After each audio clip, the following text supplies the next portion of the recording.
Hey everybody, this is John with another installment of Think Culture, and today we're beginning a new series. I'm going to post, I think, basically an episode every day because the whole thing's done, essentially. And the series is going to be a limited series on the left, the progressive left, as the handmaiden of capitalism, right?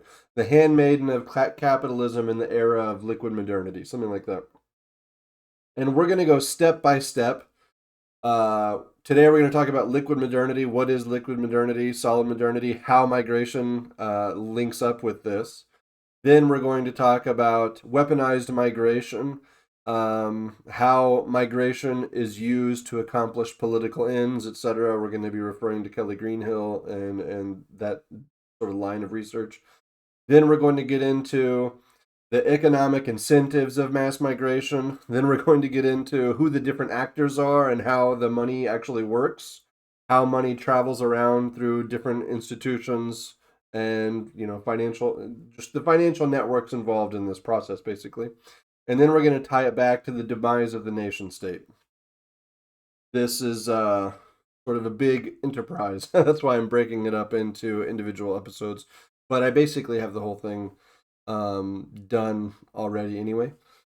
But I'll release something like a video a day. And that's kind of what the project is going to be about. I'm going to be explaining how the left fits in with, the process of neoliberal globalization, the way they're used, the way they speak for global capital. They provide sort of moral humanitarian cover for them. And they aid in this process, which is bad, which is deeply corrosive of everything good in the world. But anyway, so in this first episode, we're going to talk first about liquid and solid modernity. I have a video on this, a much longer video. I don't know if it'll be longer than this video, but I have a video that's specifically on the concept of liquid modernity in Zygmunt Bauman. That's like my most popular video. So if you're interested more specifically in that concept, you can go there. Here, I'm just going to try to start building this much lengthier argument. Basically, he has two concepts, solid and liquid modernity. Solid modernity consists of stable institutions, defined roles, rigid boundaries in terms of like physical boundaries, the boundaries between people, between nations, etc., but also metaphorical or conceptual boundaries, between men and women, things like that. So solid modernity, which is like early 20th century, for example, it's like that, right? These are structures that are aimed at permanence, order, predictability. We have the concept of the traditional nation state with strict borders, sovereignty. It controls the flow of goods, capital, people. Borders are lines of defense. They're sort of heavily policed. They have a coherent, stable sense of identity, etc. Then when we get into sort of what you might call the postmodern era, we move into, Zygmunt Bauman says, the era of liquid modernity. And in liquid modernity, all these sort of solid institutions are melted down. Everything is in flow, right? There's an increasing flow of goods, capital, people, etc. Boundaries become much less stable. National borders become less stable. There's a constant flux. There's uncertainty. Identities are in constant transformation. Like the idea of a national identity itself gets sort of deconstructed. Like traditional institutions like communities, churches, etc., these fade away. Now we have sort of more mobile, fleeting sorts of connections with people in social media and things like that. Your career doesn't define you. You're jumping from job to job, right? And so this is a period that's characterized by fluidity, ambiguity, change. There's sort of constant flux. Everything is in constant flux, right? This comes from like the Marxist, everything solid melts into air, right? This is sort of like, you could say, hyper-modernity or hyper-capitalism or something like that. And everyone in this period is left to navigate uncertain, unstable terrains, right? As all these traditional institutions, nation, family, career, they all get deconstructed. And flexibility and mobility get privileged, right? And this is social and economic, right? You're supposed to be flexible in your relationships. You're also supposed to be flexible in your jobs.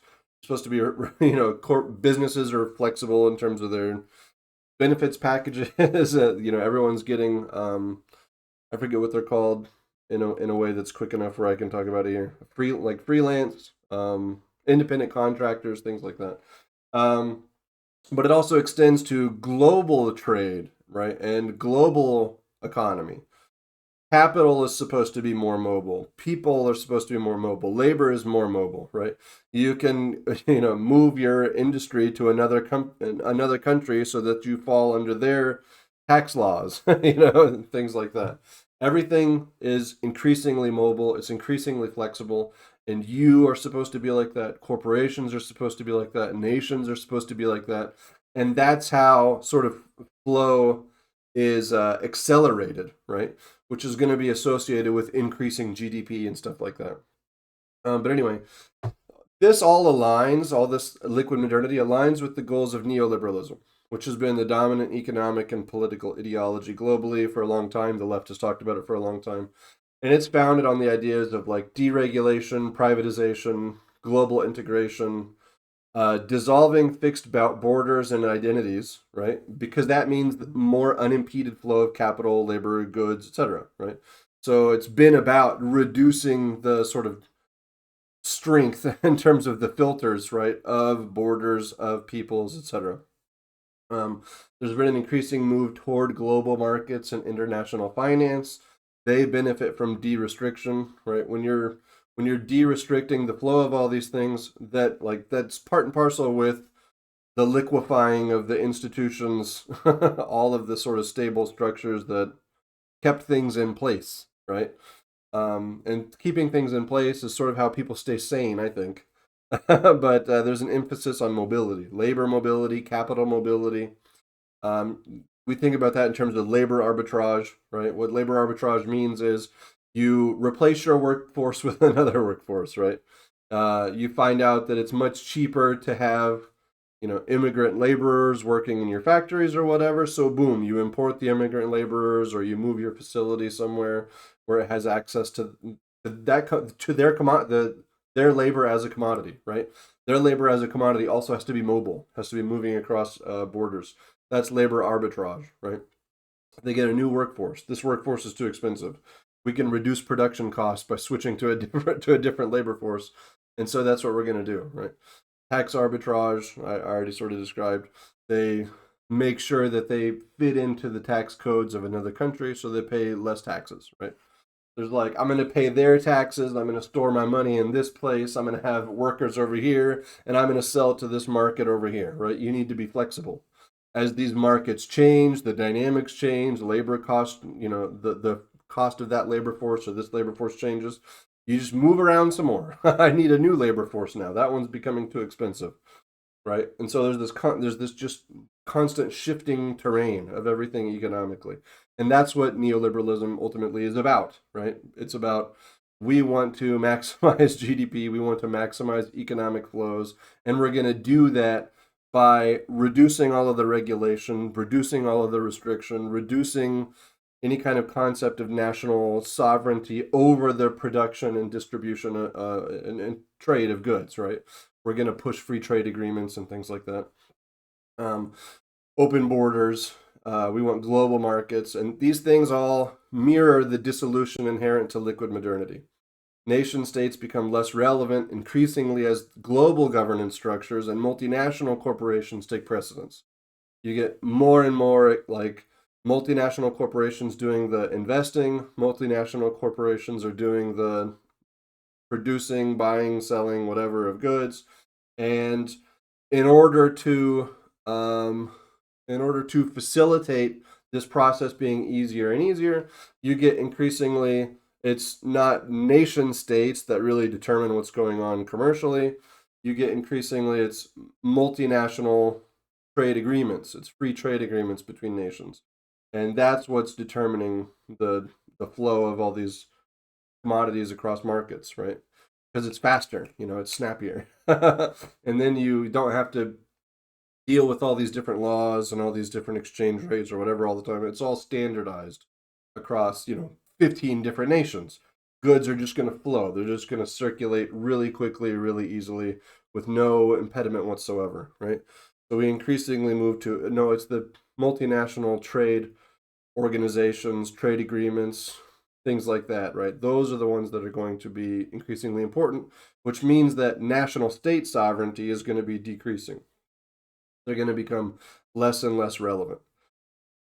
Basically, all barriers, intellectual, legal, social, economic, they all have to be dismantled in order to facilitate global flows, right? Again, I talk about this stuff more in the other video, the way like even a social taboo on, sexual activity or something like that counts as kind of an obstacle to commercial activity and has to be dismantled, right?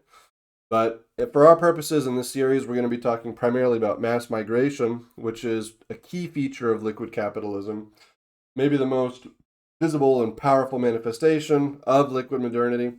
And with mass migration in this era, the movement of people becomes as important and as technologically manageable as the movement of capital and goods. Nation states are increasingly seen as anachronistic. Multinational corporations need cheap labor and the movement of migrants, legal and illegal, in order to meet the demand for cheap labor. In a global economy, labor has to be just as mobile as capital in order to keep production down, cut production costs down. So masses are moved here and they're moved there, hither and thither, driven by forces of global capital and neoliberal economics. The increased migration is not just about people seeking opportunity, but is tied to global financial flows, corporate demand, and the weakening of national institutions that once regulated these flows. And so this is all obviously very desirable for the corporations and financial elites because it allows for maximum profits, minimized costs, access to more markets. But for ordinary people, it sucks because of all these destabilizing effects, right? Because of all the uncertainty and the anxiety, as Zygmunt Bauman would talk about. It has these effects on because of labor competition, right? It means wage suppression, job insecurity, the erosion of labor protections. This is just economically. In the social domain too, right? Like you wind up with situations where people don't share, they don't have the same norms as their neighbor. They can't go to the store and expect that someone's going to speak the same language as them and be able to help them. They're going to be less likely to ask people for help. It's you could, like Robert Putnam's book, right? The As you increasingly diversify communities, right, there's less and less social trust. People become more and more isolated, right?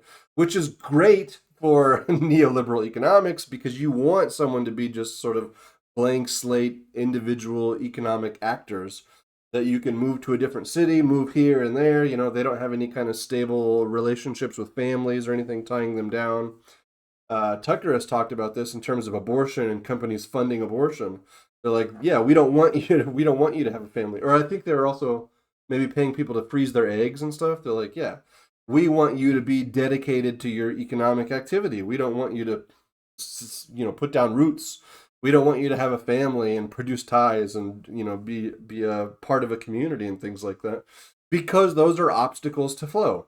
We want maximum flow, right? Maximum flow is what's going to provide us with maximum profits. That's what makes the most sense economically, right? You want total mobility, total liquefaction of everything. And those things suck for us, right? It sucks for us economically because because of, like I said, things like the wage suppression, but it sucks for us socially too. It sucks for us, I would even say, like metaphysically. We lose our sense that there's a kind of stable cosmos of which we're an important part, that we fit in somewhere, that we have a kind of fixed map of meaning or whatever, right? We need some kind of stable narrative to place ourselves in for our lives to be valuable, and it goes away in this era. And there's definitely an economic component, right? It's financially incentivizing the destruction of your lives, of tradition, institutions, communities, etc. Yeah, so all that sucks. The nation state, which was the guarantor of social order, the origin and protector of our rights, increasingly recedes into sort of total impotence. And all of our traditional values, communities, sense of security, it all gets dissolved in favor of a hyper-competitive, globalized world where nothing is permanent. Power, political sovereignty, they're increasingly usurped by global institutions, which are much less accountable to ordinary people. It's much more harder for me to have input in or to respond negatively, to be critical of something that the UN does or the Compact for Global Migration says or something like that, than it would be to talk to my local government, or something like that. As you increasingly move into like global institutions, global frameworks, etc., it's increasingly abstracted from, distant from, etc., ordinary people's lives. So we can't really have an impact on it, right? People now, like when they talk about who's powerful in the world, who's doing this to us, they don't even know who to point to, right? They don't even know like what bodies, like what political bodies they might point to. Everyone sort of agrees that the politicians, in some sense, have had their sovereignty sucked away, but it's sort of this nebulous, like, oh, I don't know. There's just this like things just function, and they continue to function in their functioning. And that's part of this process, right? It's liquid. Power is liquid. Power is mobile. And so, yeah, that sucks.